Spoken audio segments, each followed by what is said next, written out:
Hello everybody, I'm Akshay Chauhan, HOD English and air force phase 2 specialist at Achievers Defence Academy. बेटा आप सभी का Achiever Defence Academy के online platform पर बहुत बहुत स्वागत करता हूं। तो आज हम सोल्व करने वाले हैं Achievers topic wise test series का पेपर नंबर 3। तो अभी तक हम सोल्व कर चुके हैं 2 पेपर। तो अभी तक आपने वो वीडियोज़ नहीं देखी हैं तो यूट्यूब चैनल पे जैसा कि आप जहाँ पे देख रहे हैं वीडियो वहीं पे आपको मिल जाएंगी अदर जो 2 वीडियो हैं पेपर फर्स्ट और पेपर सेकंड की।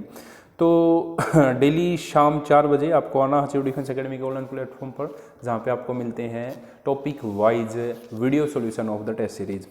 और अगर आप बेटा 17 से 20 साल के बीच अगर आपकी एज है और आप तैयारी कर रहे हैं एयरफोर्स नेवी एनडी की या तैयारी करना चाहते हैं तो don't wait, now join the fresh batch for air force navy and NDA, जिसका नंबर नीचे आपको कॉन्टैक्ट नंबर दिखाई दे रहा है, उस पर आप कॉन्टैक्ट कर सकते हैं और वहाँ पे आपको सारी जानकारी दे दी जाएगी। तो फ्रेश बैच ज्वाइन कर सकते हैं आप अचीवर डिफेंस एकेडमी में, वो संस्था जो दे चुकी है अभी तक 1100 प्लस सिलेक्शन।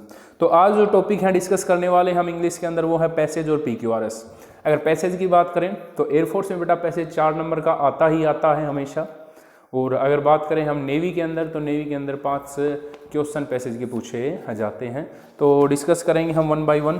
पैसेज सोल्व करने का प्रोसेस क्या रहेगा, आपको स्क्रीन के अभी मेरी साइड में आपको दिखाई दे रहा होगा पैसेज की जो फोटो है, तो उसको वीडियो को पॉज करें आप, ठीक है। और ये जो आपको दिखाई दे रही है फोटो पैसेज की, इसको पढ़ें ताकि आप क्वेश्चन सोल्व कर पाएँ। तो एक बार मैं पढ़ दे रहा हूँ आपके लिए passage. Ashoka, the most trusted son of Bindusar and the grandson of Chandragupta Maurya, was a brave soldier. He was the most famous of the Mauryan kings and was one of the greatest ruler of India.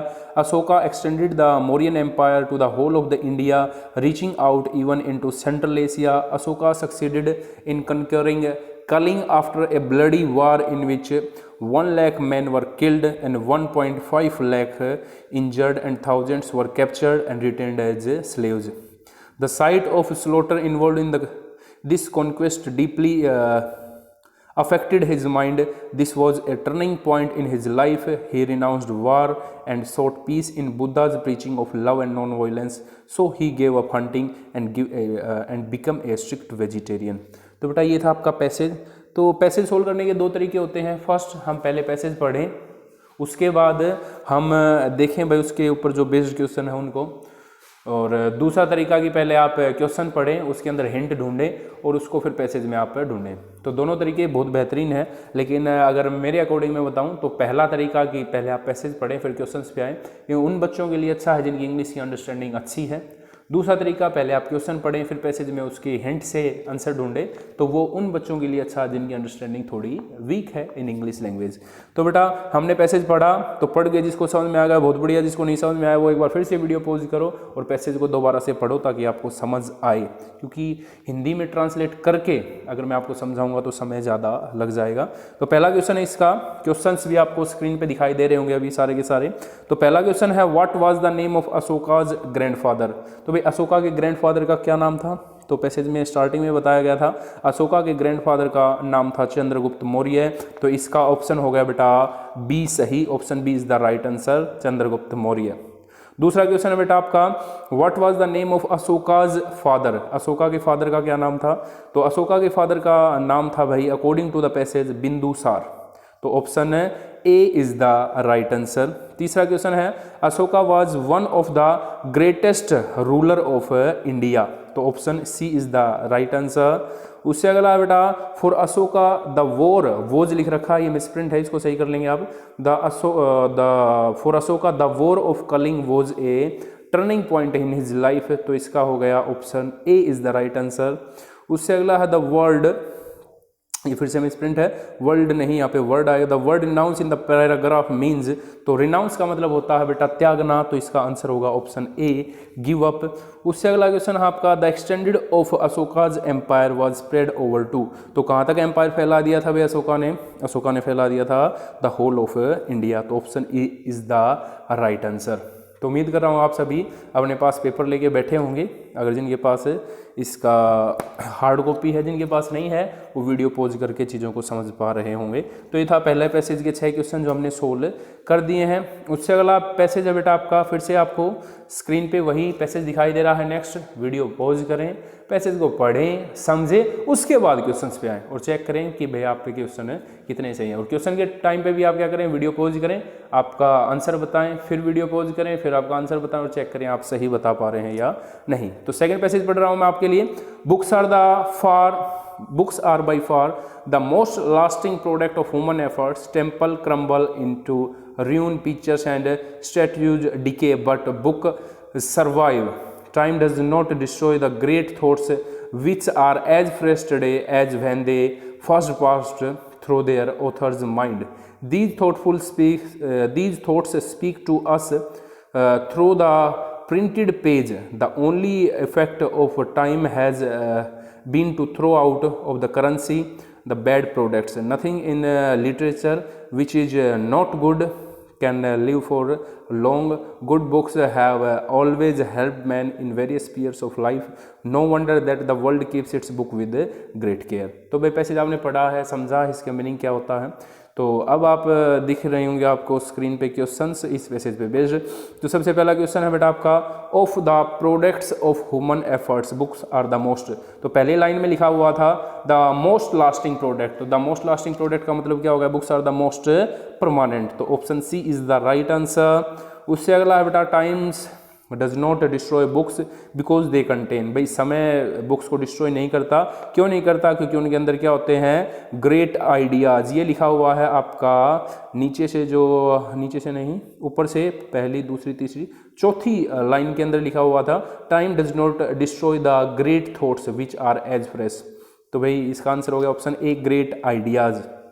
उससे अगला बेटा आपका, throw out of currency. तो जब किसी चीज़ को आप currency से बाहर कर देते हैं, चलन से बाहर कर देते हैं, तो थ्रो आउट ऑफ करेंसी का मतलब हो गया चलन से बाहर। जैसे 500 और 1000 के नोट गवर्नमेंट ने थ्रो आउट ऑफ करेंसी कर दिए थे कि भाई अब ये नोट चलन में नहीं है, तो इसका आंसर हो गया put out of use. Option D is the right answer. उससे अगला बेटा आपका, the world keeps it's book with great care. कि वर्ल्ड अपनी किताबों को बहुत केयर से रखता है। तो क्यों रखता है, इसका नीचे से जो सेकंड लास्ट लाइन है उसमें लिखा हुआ है, good books have always help man in various spheres of life.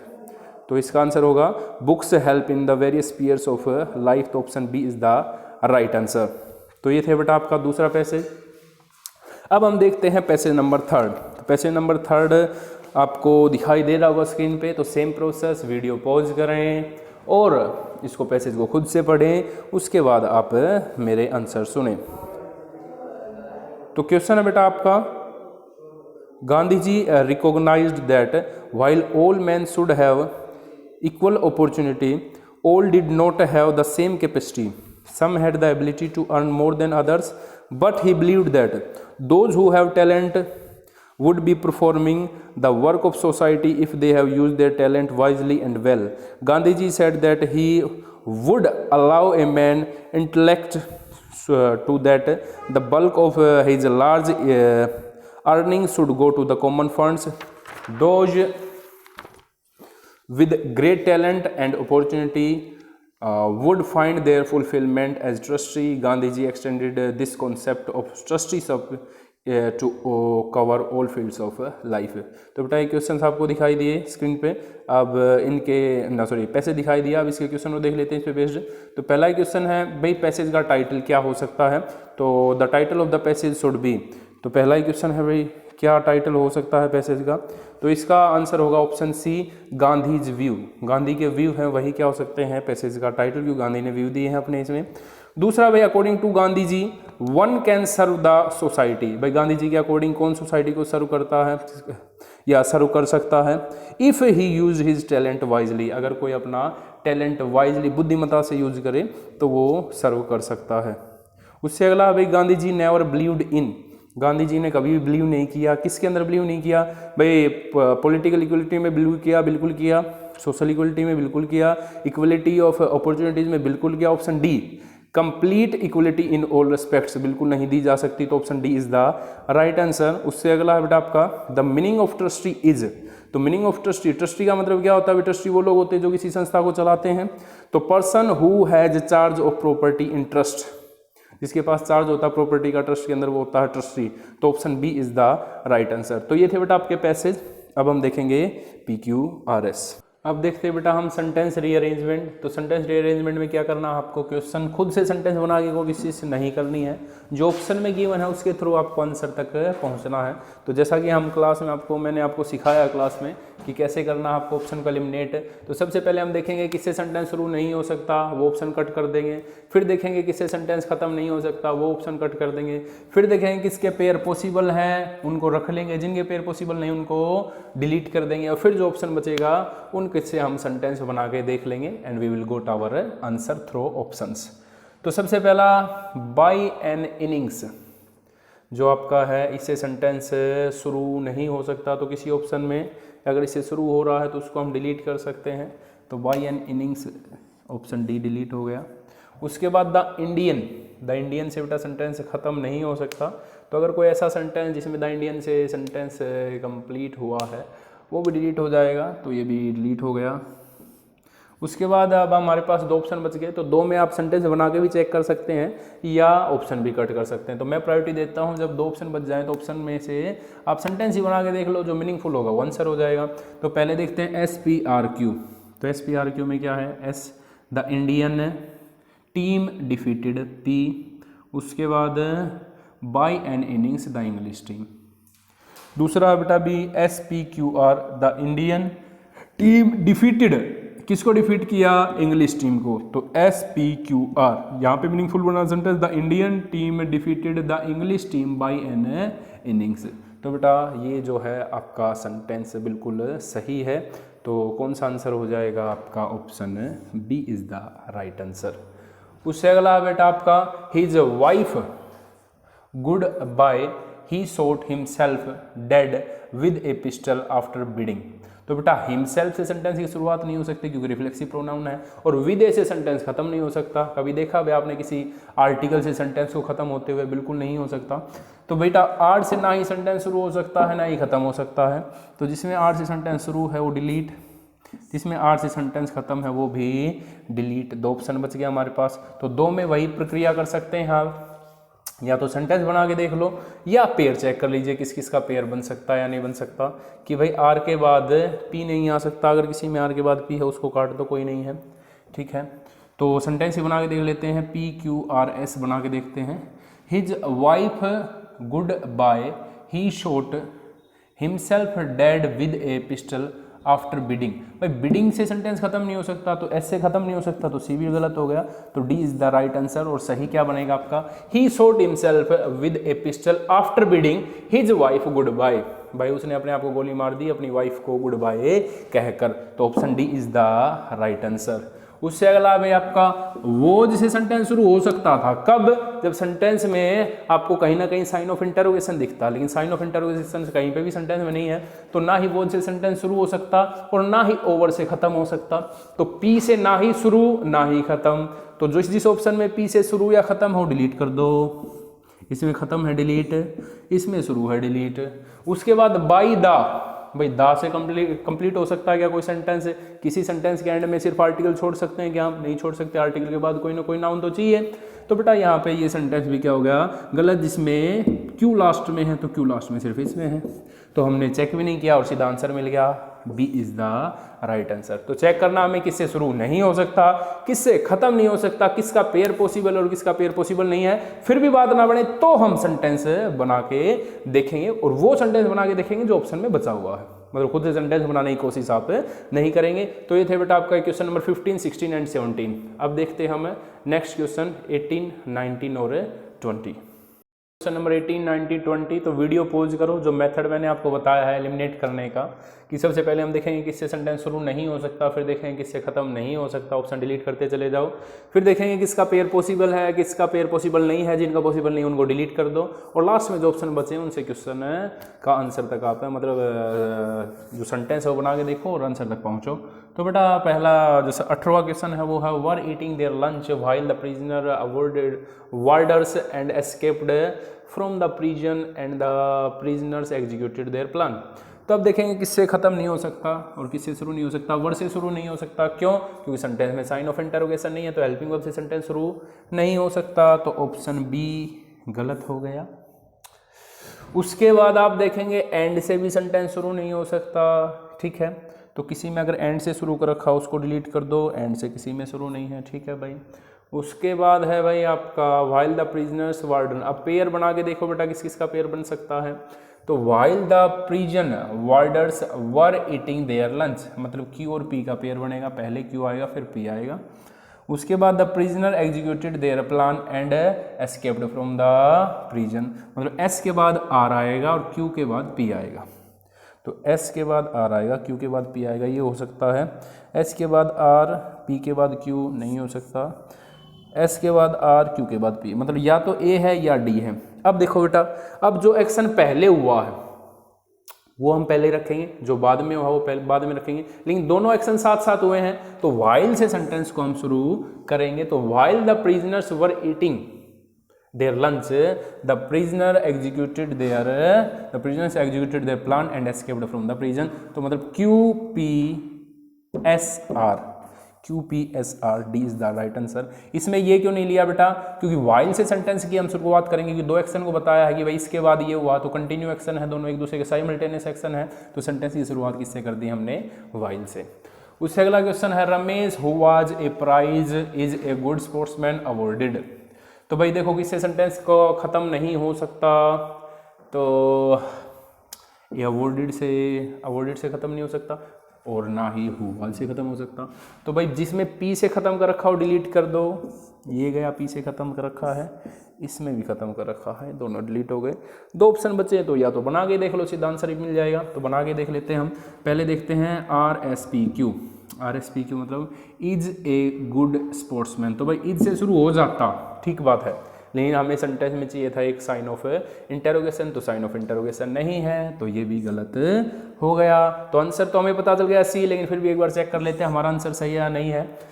तो सेंटेंस बना के देख लेते हैं। रमेश हु वाज पी, उसके बाद आएगा बेटा एस, हु वाज अवॉर्डेड, ठीक है, ए प्राइज, ठीक है, is a good sportsman. Ramesh जिसको भाई एक प्राइज अवार्ड दिया गया, अवार्ड के रूप में दिया गया, वो एक अच्छा स्पोर्ट्समैन है। तो बिल्कुल सही है आपका सेंटेंस, मीनिंगफुल क्रिएट हो रहा है, तो सी इज द राइट आंसर। उससे अगला है भाई, this decision is taken prime minister by the.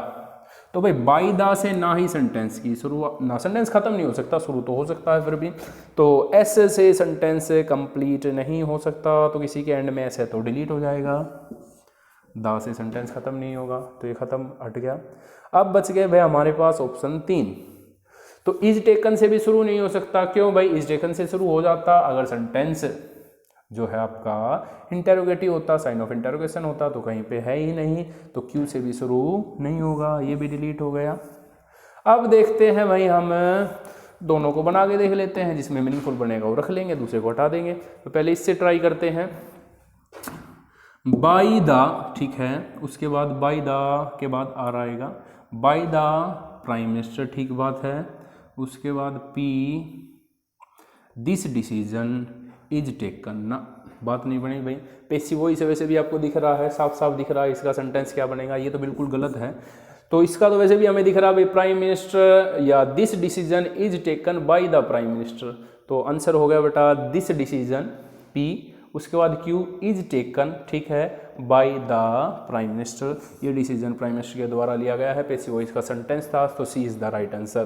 तो बेटा उम्मीद करता हूँ आपने सारे क्वेश्चन में पहले वीडियो पॉज की होगी, फिर उनके आंसर तक पहुँचने की कोशिश भी की होगी खुद से, और जितना भी आपका स्कोर रहा है इंग्लिश में 20 में से कितने क्वेश्चन सही रहे हैं आपके, तो वो मेरे को आप कमेंट सेक्शन में बताएंगे कि सर मेरे 20 में से 18 सही है, 19 सही है, 15 सही है। और अगर आपके 10 से कम सही हैं तो बेटा आपको आवश्यकता है कोचिंग की, तो कोचिंग के लिए आप जो कॉन्टैक्ट नंबर नीचे गिवन है उस पर कॉल करके ज्वाइन कर सकते हैं अचीवर डिफेंस एकेडमी, जो कि एक संस्था दे चुकी है आज तक 1100 plus selection. So thank you so much for watching our video. अभी तक आपने चैनल को सब्सक्राइब नहीं किया तो सब्सक्राइब कर लीजिए अगर आप एयरफोर्स, नेवी और एनडीए के एस्पिरेंट हैं तो, ठीक है। Thank you so much. इसके जस्ट बाद आपको वीडियो मिलेगी मैथमेटिक्स की, तो उसको भी आप कंप्लीटली देख के जाएँ, कंप्लीट सॉल्यूशन सुन के जाएँ, ठीक है। Thank you so much for watching our video. Thanks a lot. जय हिंद, जय भारत। अचीवर्स का सहारा, सिलेक्शन तुम्हारा। Hello students, welcome to this class. आज हम करने जा रहे हैं जो हमारा टेस्ट नंबर है, टेस्ट नंबर जो 3 है, तो इसके अंदर क्वेश्चन है हमारे ट्रिग्नोमेट्री के एंड इनवर्स ट्रिग्नोमेट्री के, पूरे का पूरा जो है इंपॉर्टेंट क्वेश्चन थे इसके अंदर। तो देखते हैं किस तरीके से हम इस क्वेश्चनों को सोल्व करेंगे। मैं हमेशा बताता आया हूँ कि क्वेश्चन इंपॉर्टेंट नहीं है, क्वेश्चन को किस तरीके से किया जा रहा है वो तरीका जो है वो इंपॉर्टेंट है। देखिएगा इन क्वेश्चनों को हम किस तरीके से करते हैं, शॉर्टकट मेथड क्या है, ठीक है ना। देखिए, तो सबसे पहला क्वेश्चन है कि 50 डिग्री, ठीक है, 37 मिनट और 30 सेकेंड, ये क्वेश्चन है। इसको हमको चेंज करना है किसके अंदर, रेडियन के अंदर चेंज करना है। इसको हमको चेंज करना है रेडियन में। अब रेडियन का क्या मतलब होता है, देखो पहले तो इसको क्या बनाओ, मिनट बनाओ, तो मिनट कितने हो जाएंगे, 37.5 हो जाएंगे। 37.5 मिनट का मतलब 75/2, ठीक है। अब इसको किस में बदलना है, इसको बदलना है हमको किस में, रेडियन में। रेडियन में बदलने से पहले इसको डिग्री में बदलो। डिग्री में कैसे बदलेंगे इसको कितने से डिवाइड करें कि ये डिग्री बन जाए। अब ये बताओ, एक रेडियन में कितने डिग्री होता है, ठीक है। या फिर जो मिनट है, ठीक है, मिनट को अगर आपको डिग्री में बदलना है, ठीक है, तो एक डिग्री को 60 हिस्सों में बांटा जाता है तो मिनट बनता है। तो इसको 60 से डिवाइड कर दो और प्लस में 50 कर दो, 50 डिग्री प्लस में ये भी डिग्री, तो 15 से गया 5 पे, 15 से गया 4 पे, ये हो गया 8, और 400 + 5, 405/8, ये आपकी रेडियन आ गई। अब रेडियन को किस में बना लो, डिग्री में। अगर रेडियन को अगर डिग्री में कन्वर्ट करेंगे तो π/180, तो अभी देखो कितने पे कट हुआ, ये कट हुआ 20 पे, ये कट हुआ 8 से चला जाएगा, ये कितने पे कट कर लो इसको, तो इसको कट करो सबसे पहले 5 से कट कर लो 36, और 5 से गया कितना 8 और 1, फिर 9 से 4 पे और 9 से 9, तो आ गया 9 π/32, ये आपका आंसर आ, ठीक है। इसके अंदर हमने कन्वर्ट जो है इसके अंदर कर दिया। नेक्स्ट क्वेश्चन है क्वेश्चन नंबर 22। इसके अंदर आपको 3 एंगल दिए हैं, और जब भी 3 एंगल दिए होते हैं एपी के अंदर तो हम उनको a - d a + d assume करते हैं। इनका एंगल का सम कितना है, एंगल का सम है 180, तो d से d कट हो गया, 3a = 180, a = 60। तो सबसे छोटा एंगल एंड सबसे बड़ा एंगल, ठीक है, इनके बीच का रेशो जो है 40 एंड p दे रखा है, और जो p है, सॉरी p नहीं आएगा यहाँ, पाई आएगा, ठीक है, पाई आएगा, और पाई ये जो है ग्रेड दे रखा है। तो पाई में कितने ग्रेड होते हैं, ग्रेड होते हैं 200, ठीक है, पाई में 200 ग्रेड होते हैं। ये हमने डिवाइड कर दिया, इसको सोल्व करेंगे, 300 - 5d 60 + d, और ये उधर चला गया 60, और ये 240, d = 40। तो अब इसको बताना क्या है, आपको बताना है स्मॉलेस्ट एंगल। स्मॉलेस्ट एंगल क्या हो गया, 60 - 40, 20 डिग्री स्मॉलेस्ट एंगल जो है आपका आ गया। नेक्स्ट क्वेश्चन है क्वेश्चन नंबर 23। तो 23 नंबर जो क्वेश्चन है, इसके अंदर आपको टाइम दे रखा है, एंगल बताना है। तो एंगल की ट्रिक याद रखनी है आपको, क्या, 30h - 11/2m और इसका मोड। तो 8:25 दिया है, तो 8 को तो मल्टीप्लाई कर दो 30 से, और 11/2 और ये 25, तो ये आपका हो गया 210 - 137, तो ये आपका कितना आ जाएगा, 137, ठीक है। 275 137, बिल्कुल ठीक है, 62.5 72 आ जाएगा ये आपका, तो 62.5 72 डिग्री आ गया। 8:25 है, 240 आया यहाँ पे, 240 आया, तो 30 और जोड़ दो यहाँ पे, 102 डिग्री, और आधी मिनट को क्या लिखेंगे, 30, आधी डिग्री को क्या लिखेंगे, 30 मिनट, तो 102.30, 102.5 डिग्री आया, उसको हम इस तरीके से लिख सकते हैं। नेक्स्ट क्वेश्चन है, कहता है 2 आर्क है जो सेम लेंथ की दे रखी है। भाई 2 सर्कल है, दो सर्कल है, इनका एंगल जो दे रखा है वो दे रखा है कितना 60 एंड 75। आर्क जो है वो सेम है, आर दोनों की अलग अलग होगी, रेडियस दोनों की अलग अलग है। रेडियस का फॉर्मूला पूछा है। अब एल क्या होता है, एल होता है आर थीटा होता है। तो R1 60 डिग्री और 75 डिग्री R2, ये दोनों सेम है। तो R1 बाय R2 क्या आएगा, 75 बाय 60 आएगा, यानी कि 5/4। तो आपसे रेशो पूछा, 5/4 आ जाएगा दोनों रेडियस के बीच में, 5/4 आ जाएगा।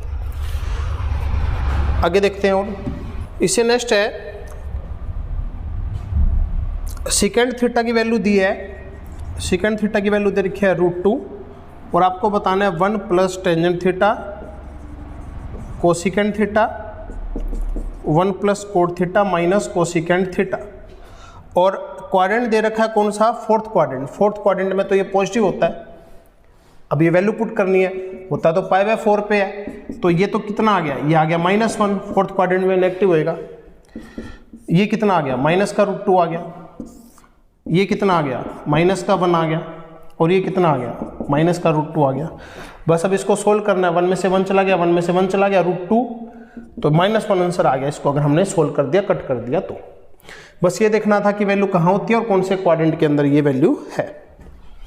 उसके बाद क्वेश्चन नंबर 26 है ये, टेंजेंट 15, 25, 45, 65 और 75।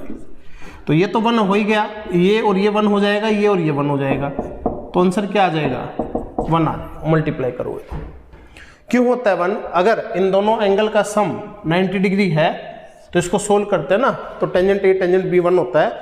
कब, जब a प्लस बी 90 डिग्री हो। इससे नेक्स्ट क्वेश्चन है cos 1 cos 2, चलता जा रहा है cos 179 तक। तो इसके अंदर ये बताइए cos 90 आएगा कि नहीं आएगा, इसमें cos 90 आएगा और cos 90 0 होता है, तो सारे क्या हो गए, 0 हो गए, बिल्कुल ही जी। नेक्स्ट है sin 10 प्लस sin 20, चलता जा रहा है sin 360। तो साइन स्टार्ट हो रहा है फर्स्ट क्वाड्रेंट से और जा रहा है सेकंड क्वाड्रेंट से थर्ड क्वाड्रेंट में, फिर फोर्थ क्वाड्रेंट में। तो क्या होता है, फर्स्ट सेकंड में पॉजिटिव होता है, थर्ड फोर्थ में नेगेटिव होता है, वैल्यू सेम होती है, तो सम करेंगे तो क्या आएगा, 0 आएगा। बिल्कुल कंसेप्ट से लेके चलना है भाई, बेसिक से तो देखो टाइम लगेगा लगेगा, लेकिन एग्जाम में क्वेश्चन करने हैं, 20 मिनट में करने हैं, 25 क्वेश्चन करने हैं और ठीक के ठीक होने चाहिए सारे के सारे, तो थोड़ा सा कंसेप्ट यूज कीजिए।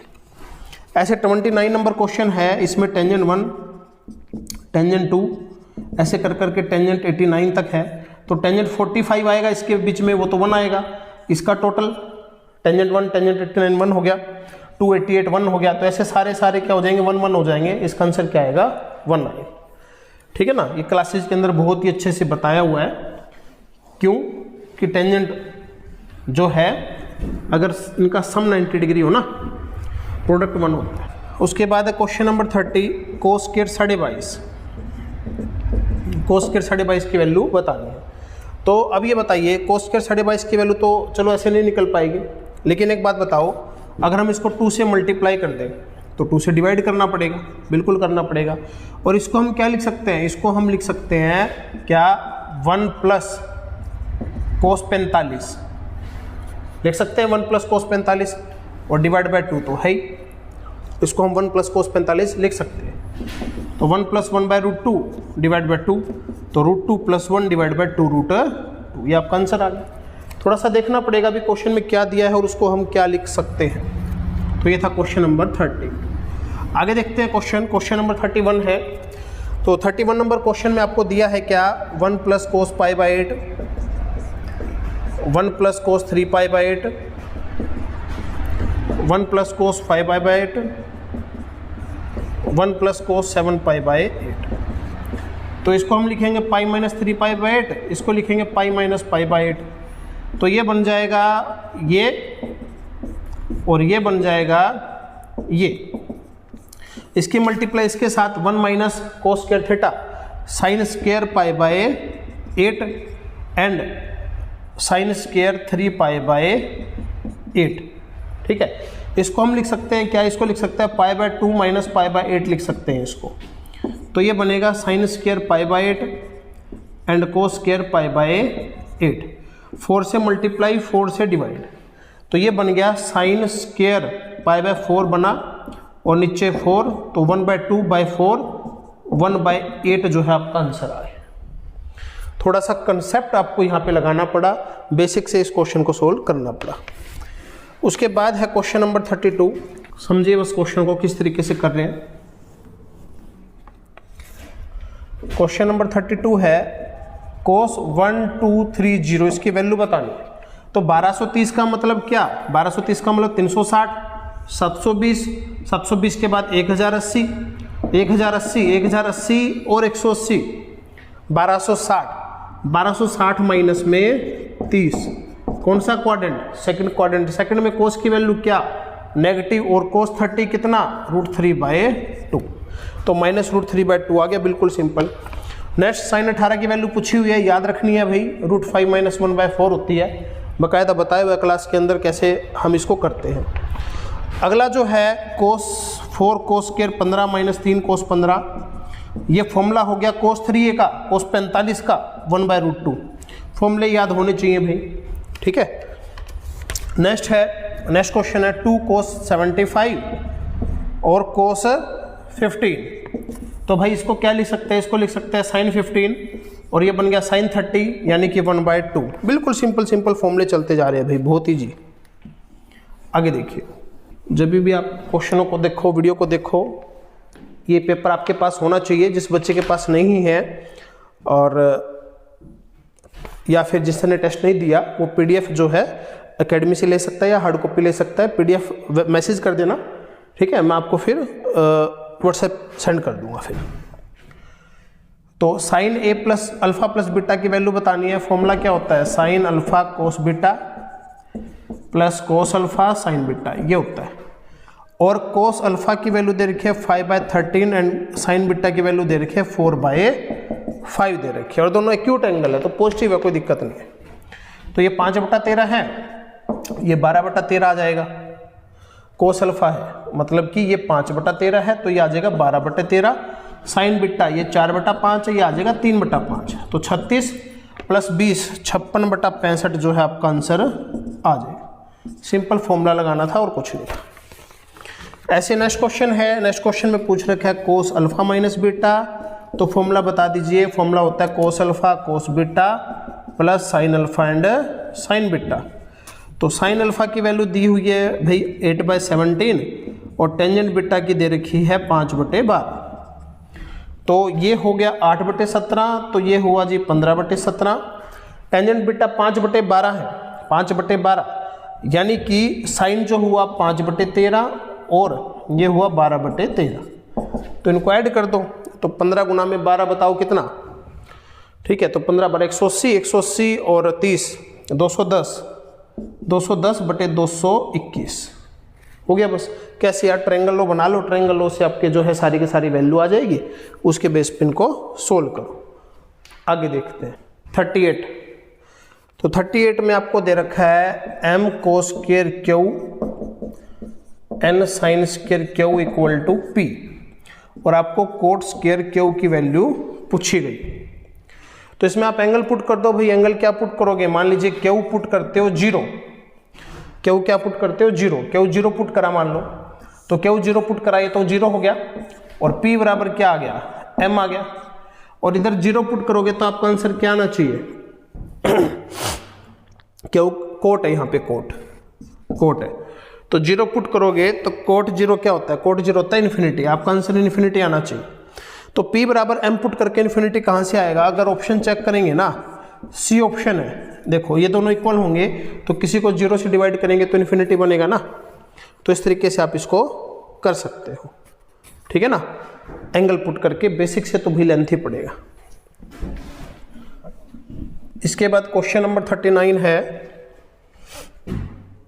a cos square q sin q = p, a sin square q cos q = q, ये दे रखा है। और यहाँ पे क्यू नहीं, जैसे क्यू यहाँ पे दे रखा है ना, तो क्यू नहीं होगा, यहाँ पे ये थीटा मिलेगा। टाइपिंग में भाई गड़बड़ हो जाती है, क्या करें, ये थीटा मिलेगा यहाँ पे, ठीक है ना। और पी और क्यू की वैल्यू दे रखी है, आपसे पूछ रखा है P square plus Q square का क्यूब और पी स्क्वायर और क्यू स्क्वायर। तो एंगल यहाँ पे 0 नहीं पुट कर पाएंगे, तो यहाँ पे आप एंगल पुट कर दो, क्या π/4 पुट कर दो। तो π/4 पुट किया तो 1/√2 का स्क्वायर 1/2 एंड 1 जो है √2, तो ये दोनों आ जाएंगे, क्या आ जाएंगे a/2√2 और ये भी a/2√2, तो दोनों सेम आ गए।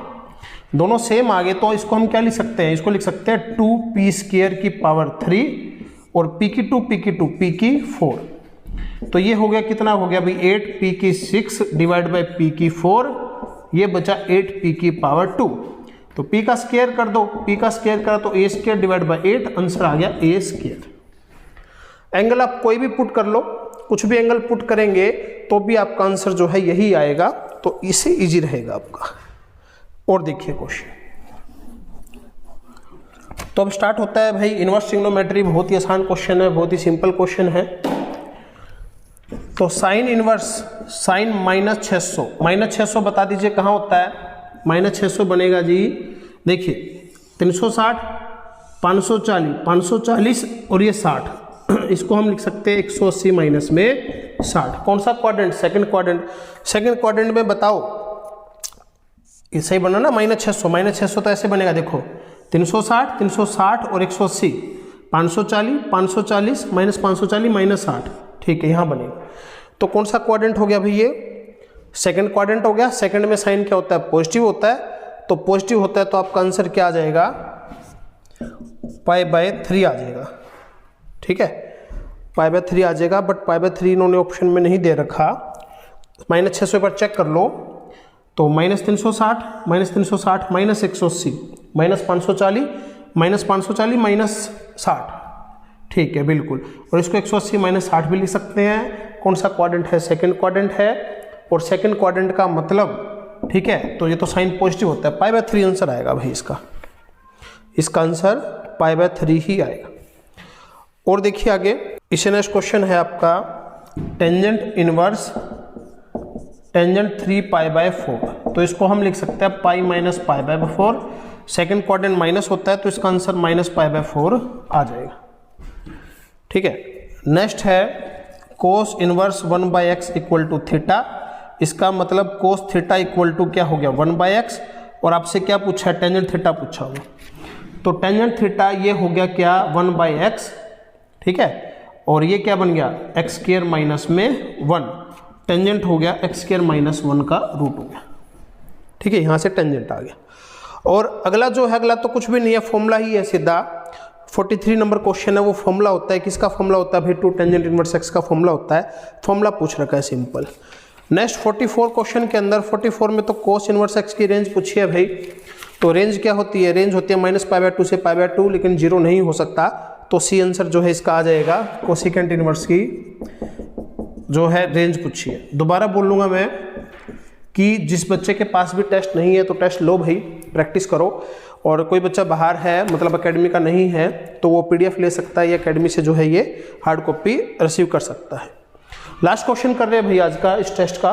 देखिए बहुत ही अच्छा क्वेश्चन है, sine cot inverse tangent cos inverse x।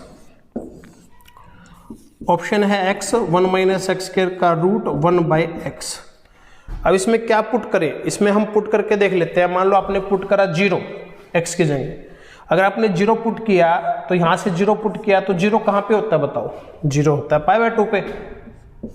अगर ये 0 पुट करा आपने तो 0 का मतलब क्या π/2, और π/2 क्या होता है इन्फिनिटी, इन्फिनिटी क्या होता है 0 पे, और साइन 0 क्या होता है 0। तो आपका आंसर 0 कहाँ से आ रहा है, सिर्फ x से आ रहा है। इस तरीके से कर सकते हो, या कुछ और पुट कर लो भाई। और क्या पुट करोगे, 1 कर लो। अगर 1 पुट करा आपने x की जगह, तो यहाँ से क्या आ गया 0। अगर यहाँ से 0 आ गया, यहाँ से 0 आ गया, अगर तो 0 आ गया तो टेंजेंट 0 0, और यहाँ से क्या आ गया π/2 से 1, ये आंसर आएगा, x ही आएगा। तो आप कुछ भी वैल्यू जो है इसके अंदर पुट करके देख सकते हैं। तो आपके सारे क्वेश्चन हुए भाई, शॉर्ट ट्रिक से हुए और बहुत अच्छे तरीके से हुए। इसी तरीके से आप सारे क्वेश्चन करो और बढ़िया तरीके से टेस्ट दो। तो थैंक यू स्टूडेंट्स, मिलते हैं फिर नेक्स्ट वीडियो के अंदर, नेक्स्ट टेस्ट के अंदर। ओके।